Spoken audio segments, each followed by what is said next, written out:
Supreme court of Pakistan में Zulfikar Ali Bhutto case से मुतालिक सदारती रेफरेंस पर चीफ जस्टिस पाकिस्तान जस्टिस काजी फाइज ईसा ने राय सुना दी।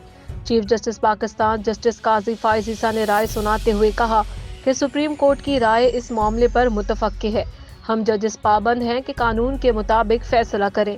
जस्टिस काजी फाइज ईसा ने कहा कि रेफरेंस में 5 सवालात उठाए गए हैं। जुल्फिकार अली भुट्टो को फेयर ट्रायल का मौका नहीं मिला। भुट्टो के ट्रायल में बुनियादी हक पर अमल नहीं किया गया। ये मामला मफाद आमा का है। तफसीली राय बाद में दी जाएगी। सुप्रीम कोर्ट की राय के मुताबिक सदर मुमलिकत ने रेफरेंस भेजा, जिसे बाद की हुकूमतों ने वापस नहीं लिया। जुल्फिकार अली भुट्टो के खिलाफ लाहौर हाई कोर्ट में ट्रायल और सुप्रीम कोर्ट में अपील में बुनियादी हुकूक को मद्देनजर नहीं रखा गया। जस्टिस काजी फाइज ईसा ने अदालत उज़्मा के सदारती रेफरेंस पर राय सुनाते हुए मजीद कहा कि सुप्रीम कोर्ट ने दूसरा सवाल बगैर राय दिए वापस भेज दिया।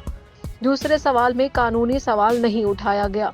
सुप्रीम कोर्ट ने तीसरे और 5वें सवाल का जवाब इकट्ठा दिया। सुप्रीम कोर्ट शवाहिद का दोबारा जायजा नहीं ले सकती।